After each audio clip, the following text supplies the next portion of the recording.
বিসমিল্লাহির রহমানির রহিম। আসসালামু আলাইকুম।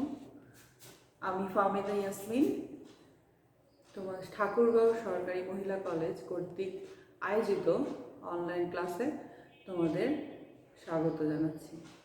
গত সপ্তাহে ক্লাসে আমরা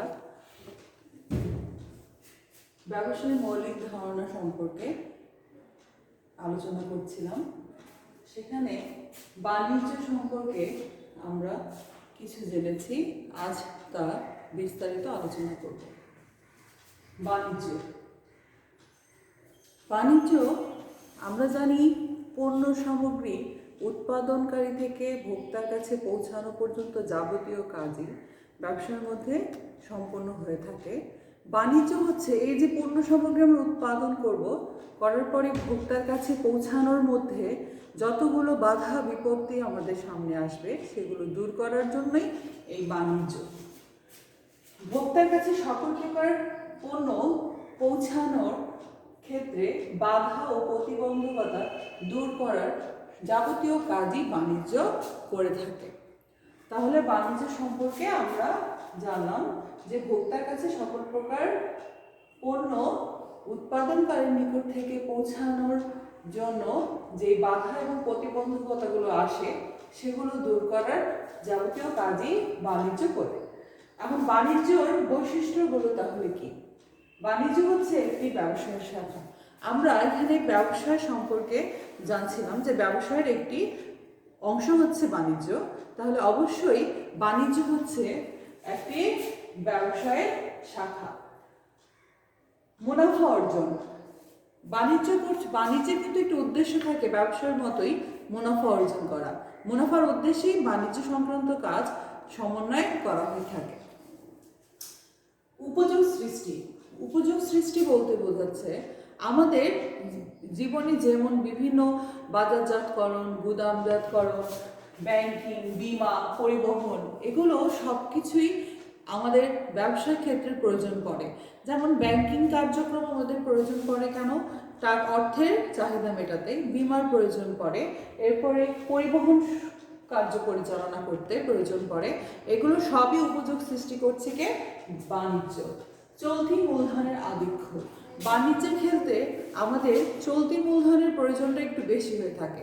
কারণ বাণিজ্য কার্যক্রম পরিচালনা করতে চলতি মূলধন বলতে আমাদের যেই মূলধনটা নিয়ে আমরা ব্যবসায় পরিচালনা করি, প্রতিনিয়ত যে মূলধনটা আমাদের ব্যবসায় থাকে সেটাকে চলতি মূলধন বলে। মানে অর্থাৎ 1 বছরের মধ্যে এই মূলধনটা আমাদের কার্যকর থাকবে। তাহলে চলতি মূলধনের আধিক্য বলতে বোঝাচ্ছে আমাদের চলতি মূলধনটাকে বাণিজ্যের ক্ষেত্রে চলতি মূলধনের প্রয়োজনটা একটু বেশি হয়ে থাকে। চাহিদা ও যোগানের সমন্বয়, চাহিদা এবং যোগানের দুটোর সমন্বয়ে বাণিজ্য কার্যক্রম পরিচালনা করে থাকে। ভোক্তার চাহিদা অনুযায়ী যোগান দেওয়াই হচ্ছে বাণিজ্যের মূল উদ্দেশ্য। এরপর বলছি পরিধির ব্যাপকতা। তাহলে বাণিজ্যের আমাদের ভোক্তার নিকট পণ্যদ্রব্য পৌঁছানোর বাধা বিপত্তি, সকল প্রকার বাধা বিপত্তি যদি বাণিজ্য দূর করে থাকে তাহলে এই ভোক্তার বাণিজ্যের পরিধি ব্যাপকতা কতটুকু সেটা কিন্তু আমরা বুঝতেই পারছি যে অনেক অনেক বিশাল একটা কাজ বাণিজ্য সমাধান করে থাকে। আচ্ছা, তাহলে আমরা বাণিজ্যের বৈশিষ্ট্যগুলো সম্পর্কে জানলাম। এখন আমরা জানবো বাণিজ্যের প্রকারভেদ। এখন বাণিজ্যের প্রকারভেদ বলতে মানে বাণিজ্য কত রকম ভাবে করা হয়ে থাকে। দেশের আমরা চিন্তা করতে গেলে বোঝা যাবে যে অনেক রকমই বাণিজ্য হয়, তবে আমাদের কিছু স্বাভাবিক বাণিজ্য যেগুলো দেওয়া আছে সেগুলো সম্পর্কে আমরা ধারণা নিব। বাণিজ্যের প্রকারভেদ বলছে পণ্য বিনিময় বা ক্রয় বিক্রয় সংক্রান্ত একটা প্রকার, আরেকটা হচ্ছে পণ্য বিনিময় সহায়ক সেবা। এখন ক্রয় বিক্রয় সংক্রান্ত বাণিজ্যের বলতে কি বোঝাচ্ছে? ক্রয় বিক্রয় হতে পারে অভ্যন্তরীণ, হতে পারে বৈদেশিক। এখন অভ্যন্তরীণ বলতে বোঝায়, আমরা গত ক্লাসে করেছি অভ্যন্তরীণ ব্যবসায় কি? অভ্যন্তরীণ হচ্ছে দেশের মধ্যে, একটি দেশের মধ্যে যে সকল ব্যবসা সংগঠিত হয়ে থাকে সাধারণত তাকেই অভ্যন্তরীণ ব্যবসায় বলে। তাহলে বাণিজ্যটাই সেটাও যে একটি দেশের মধ্যেই সেই লেনদেনটি সংঘটিত হবে তাকেই বলা হচ্ছে অভ্যন্তরীণ পণ্য বিনিময়। অভ্যন্তরীণ পণ্য বিনিময়কে আমরা দুইটা ভাগে ভাগ করতে পারি, একটা হচ্ছে খুচরা আর একটা হলো পাইকারি। তাহলে খুচরা বা পাইকারি, পাইকারি ব্যবসা বলতে কি বোঝাচ্ছে? উৎপাদনকারীর কাছ থেকে সরাসরি অনেক বা বেশি পরিমাণে ক্রয় করে বাজারে খুচরা ব্যবসায়ীর নিকট বিক্রয় করাকে বলা হচ্ছে পাইকারি ব্যবসায়। এবং খুচরা ব্যবসায় কি? খুচরা ব্যবসায়ীরা সরাসরি উৎপাদনকারীর কাছ থেকেও নিতে পারেন অথবা পাইকারি ব্যবসার মাধ্যমেও নিতে পারেন। নিয়ে তারা যেমন চূড়ান্ত ভোক্তা আমরা আমাদের কাছে আমাদের চাহিদা অনুযায়ী বিক্রয় করাকে বলা হচ্ছে খুচরা ব্যবসায় বা খুচরা বাণিজ্য। তাহলে আমরা বাণিজ্যের প্রকারভেদে প্রথমটা জানলাম পণ্য বিনিময় অথবা ক্রয় বিক্রয়। ক্রয় বিক্রয়ের মধ্যে অভ্যন্তরীণ পণ্য বিনিময়, অভ্যন্তরীণ পণ্য বিনিময়ের মধ্যে হচ্ছে পাইকারি এবং খুচরা ব্যবসায়। এরপরে বলছে বৈদেশিক পণ্য বিনিময়। বৈদেশিক পণ্য বিনিময় বলতে একটি দেশের সাথে অন্য আরেকটি দেশের মধ্যে যেই বাণিজ্য সংগঠিত হয় সেটাকে বলা হচ্ছে বৈদেশিক পণ্য বিনিময়। এখন এই বৈদেশিক পণ্য বিনিময়ের মধ্যে আমরা পাচ্ছি আমদানি, রপ্তানি, পুনঃরপ্তানি এবং এটাকে বলা হয় মেট্রো ইন্টারপ্রো। এটা হচ্ছে ইন্টারপ্রো। তাহলে ইন্টারপ্রো মানে কি?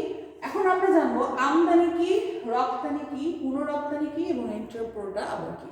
এখন বৈদেশিক পণ্য বিনিময়ের আমদানি হলো আমরা যে আমাদের দেশের যেই পণ্যগুলো উৎপাদন করতে পারি না সেগুলো বাইরের দেশ থেকে নিয়ে এসে ভোক্তার নিকট পৌঁছানো, এই বাণিজ্যটাকে বলা হচ্ছে আমদানি।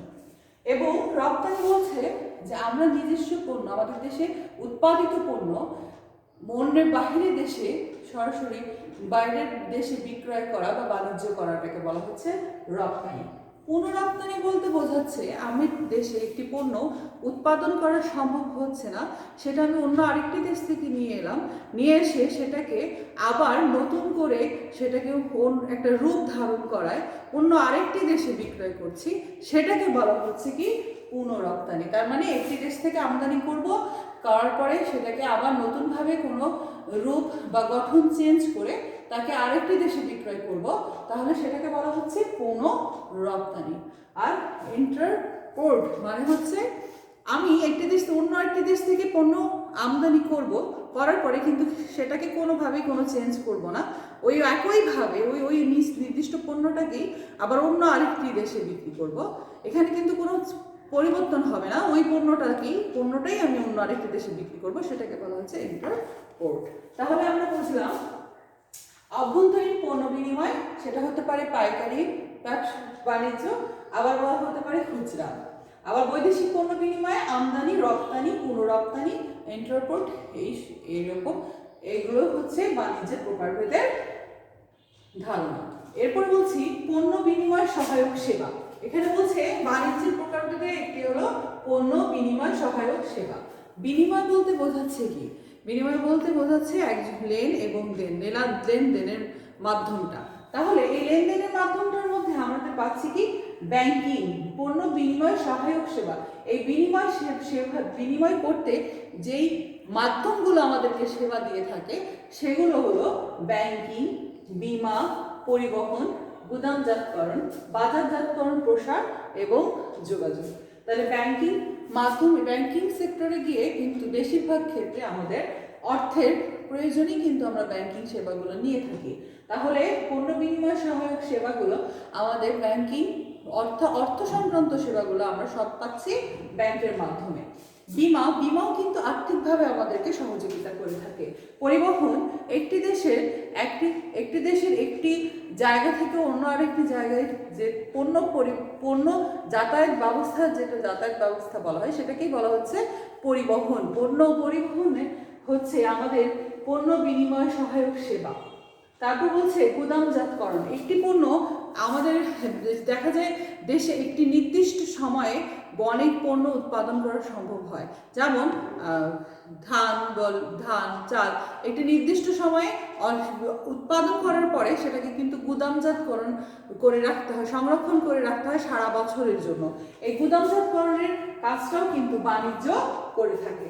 বাজারজাতকরণ প্রসার বলতে বোঝায় একটি পণ্য যখন বাজারে আসবে এর বিভিন্ন মাধ্যমগুলো, এই বিভিন্ন মাধ্যমের প্রকারভেদগুলো কিন্তু এই বাণিজ্য নিয়ন্ত্রণ করে থাকে। এবং যোগাযোগ ব্যবস্থা বলতে বোঝা যাচ্ছে এখন যোগাযোগ ব্যবস্থা অনেক উন্নত, যেমন মাল্টিমিডিয়া, ইন্টারনেট, এদের মাধ্যমে টেলিফোন, এদের মাধ্যমে আমরা সহজেই সকল পণ্য সম্পর্কে হাতের মধ্যেই জানতে পারছি।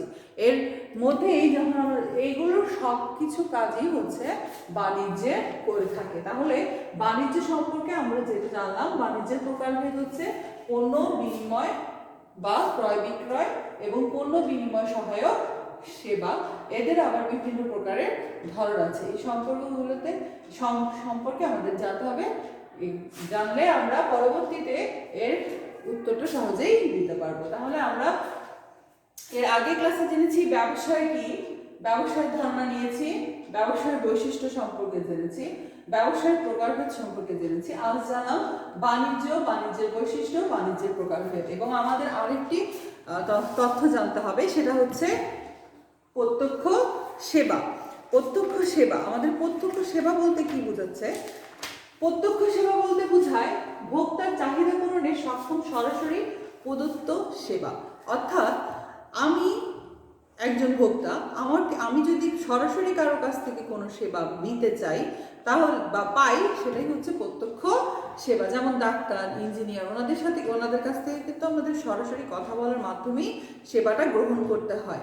সেজন্য ভোক্তার চাহিদা পূরণে সক্ষম সরাসরি প্রদত্ত সেবাকেই প্রত্যক্ষ সেবা বলছে। এখন এই প্রত্যক্ষ সেবার বৈশিষ্ট্য কি? প্রত্যক্ষ সেবার বৈশিষ্ট্য হচ্ছে প্রত্যক্ষ সেবাটা সাধারণত সবসময় অস্পর্শনীয় হয়ে থাকে। অস্পর্শনীয় বলতে কি বোঝা যায়? যেটাকে ধরা ছোঁয়া, এই সেবাটাকে ধরা বা ছোঁয়া যাবে না। শুধুমাত্র যেমন ডাক্তার আমাদেরকে কি দেন? পরামর্শ দিয়ে আমাদেরকে সেবা প্রদান করে থাকেন। এই পরামর্শটাকে আমরা স্পর্শ করতে পারি না। তারপর মালিকানা হস্তান্তরযোগ্য নয়। একজন ডাক্তার যখন তার সেবা আমাদেরকে দিয়ে থাকেন, ওই ডাক্তারের মালিকানা মানে ওই ডাক্তারের যেই সার্টিফিকেট আছেন বা যে ডাক্তারের, উনি কিন্তু ওনার মালিকানা অন্য আরেকজনকে বসিয়ে দিয়ে স্থানান্তর করতে পারবেন না। সেটা তার নিজস্বই থাকবে। মজুতযোগ্য নয়। এটি এমন একটি সেবা যেটা মজুত করে রাখা যায় না, যে আমি আজকে একটু বেশি করে পরামর্শ নিয়ে গেলাম যে সেটা মজুত করে রাখবো অন্য কোনো দিনের জন্য, সেটা আসলে সম্ভব হয় না। গ্রাহকের কাছাকাছি অবস্থান। এই প্রত্যক্ষ সেবা যদি আমরা নিতে চাই তাহলে অবশ্যই গ্রাহকের কাছে আমাদের অবস্থান করতে হবে, না হলে কিন্তু আমরা দূর থেকে সেবাটা নিতে পারছি না। এখন যদিও অনেকেই মোবাইলে এই সেবা দেওয়ার চেষ্টা করে, তারপরেও কিন্তু দেখা যায় যে সরাসরি গ্রাহকের কাছাকাছি অবস্থান না করলে বা তাকে আমরা যদি কথাগুলো বলতে না পারি, আমার সমস্যাগুলো জানাতে না পারি, তাহলে কিন্তু সহজে সঠিকভাবে সঠিক সেবাটা নেওয়া সম্ভব হয় না। এজন্য গ্রাহকের কাছাকাছি ভোক্তার অবস্থান করতে হয়। অবিচ্ছিন্নতা বলতে একজন গ্রাহকের এই যে সেবা, তার কাছ থেকে এই সেবাটা বিচ্ছিন্ন করা সম্ভব না। কারণ একজন ডাক্তারই পারেন শুধু ডাক্তারি পরামর্শ দিতে, এবং ইঞ্জিনিয়ার পারেন ইঞ্জিনিয়ারের পরামর্শ দিতে, আর উকিল পারেন উকিলেরই পরামর্শ দিতে। আর অন্য কেউ তার পরামর্শটা আমাদেরকে সেভাবে দিতে পারবে না। সেই জন্য বলা হচ্ছে যে প্রত্যক্ষ সেবা হচ্ছে একটি অবিচ্ছিন্ন সেবা, যা গ্রাহকের কাছ থেকে বিচ্ছিন্ন করা সম্ভব না। তাহলে আমরা প্রত্যক্ষ সেবা সম্পর্কে জানলাম এবং এর বৈশিষ্ট্য সম্পর্কে জানলাম। এবার জানবো প্রকারভেদ। প্রত্যক্ষ সেবার কি প্রকারভেদ? তাহলে আমরা বুঝলাম যে সবই তো সেবা যারা সরাসরি দিয়ে থাকছেন, তাদের আবার প্রকারভেদ হচ্ছে কি সেটা এখন আমরা জানবো। সেটা হলো সেবাগত। এখন প্রথমেই হচ্ছে পেশাগত সেবা কেন্দ্রিক ব্যবসায়। পেশা বলতে কি বোঝায়? একজন ডাক্তার নিশ্চয়ই উনি এক পেশায় ডাক্তার, উনি আমাদেরকে পেশাটা ওই সেবাটা তার পেশা হিসেবেই আমাদের প্রদান করে থাকছেন। তাহলে সেটা হচ্ছে কি পেশাগত কেন্দ্রিক ব্যবসায়। যেমন ডাক্তার, শিক্ষকতা করেন, তারা হচ্ছে পেশাগত সেবা কেন্দ্রিক ব্যবসায় করে থাকেন, কারণ ওনাদের উদ্দেশ্য কিছুটা হলেও মুনাফা অর্জনের থাকে। ব্যক্তিগত সেবা কেন্দ্রিক ব্যবসায়। ব্যক্তিগত বলতে বোঝাচ্ছে যে গ্রাহকেরা সরাসরি নিজেরাই ব্যক্তিগতভাবে ভোক্তাকে সেবা প্রদান করে থাকেন তাদেরকে বলা হচ্ছে কি ব্যক্তিগত সেবা কেন্দ্রিক ব্যবসায়। যেমন স্বর্ণকার, নাপিত, এনারা কি করেন সরাসরি সেবাটা ভোক্তাকে প্রদান করে থাকেন। এরপরে বলছি বন্টন সংক্রান্ত কেন্দ্রিক ব্যবসায়। বন্টন সংক্রান্ত বলতে বোঝাচ্ছে পাইকারি, খুচরা ব্যবসায়ী এনারা কি করেন, পাইকাররা কি করেন, একটু আগে আমরা জেনেছি উৎপাদনকারীর কাছ থেকে অনেক পরিমাণে বেশি পরিমাণে পণ্যদ্রব্য ক্রয় করে নিয়ে আসে বাজারে খুচরা ব্যবসায়ীর কাছে বিক্রি করে, এবং খুচরা ব্যবসায়ীরা তার ভোক্তার চাহিদা অনুযায়ী তাদেরকে পণ্য প্রদান করে থাকে। সেজন্য এটাকে বলা হচ্ছে বন্টন সংক্রান্ত কেন্দ্রিক প্রত্যক্ষ সেবা। পণ্য সরবরাহ সংক্রান্ত সেবা কেন্দ্রিক প্রত্যক্ষ সেবা। পণ্য সরবরাহ করতে বলতে বোঝাচ্ছে কি আমার একটি পণ্য প্রয়োজন, সেটা আমি যেখান থেকে সহজেই সহজলভ্যভাবে পাবো, সেটাই হচ্ছে আমার প্রত্যক্ষ পণ্য সরবরাহ সংক্রান্ত সেবা। তথ্য সংক্রান্ত সেবা কেন্দ্রিক ব্যবসায়। তথ্য সংক্রান্ত সেবা কেন্দ্রিক ব্যবসায় বলতে বোঝাচ্ছে আমরা বিভিন্ন প্রকারের তথ্য, যেই সেবার তথ্যগুলো আমরা যেখান থেকে পাবো সেটাকেই বলা হচ্ছে তথ্য সংক্রান্ত সেবা কেন্দ্রিক ব্যবসায়। যেমন মাল্টিমিডিয়া, ইন্টারনেট, টেলিফোন, এদের মাধ্যমে বিভিন্ন মেসেজ এবং বিভিন্ন ফোনের মাধ্যমে আমরা কি পাচ্ছি, এই তথ্যগুলো পাচ্ছি। তথ্যগুলো হচ্ছে পণ্য সংক্রান্ত তথ্য যা বা সেবা সংক্রান্ত তথ্য যা আমাদের মাল্টিমিডিয়া, ইন্টারনেট এগুলোর মাধ্যমে সরাসরি প্রদান করছে। তাহলে আমরা বুঝতে পারলাম প্রত্যক্ষ সেবার প্রকারভেদগুলো হতে পারে পেশাগত সেবা কেন্দ্রিক, হতে পারে ব্যক্তিগত সেবা কেন্দ্রিক, বন্টন সংক্রান্ত, পণ্য সরবরাহ সংক্রান্ত, তথ্য সংক্রান্ত ইত্যাদি।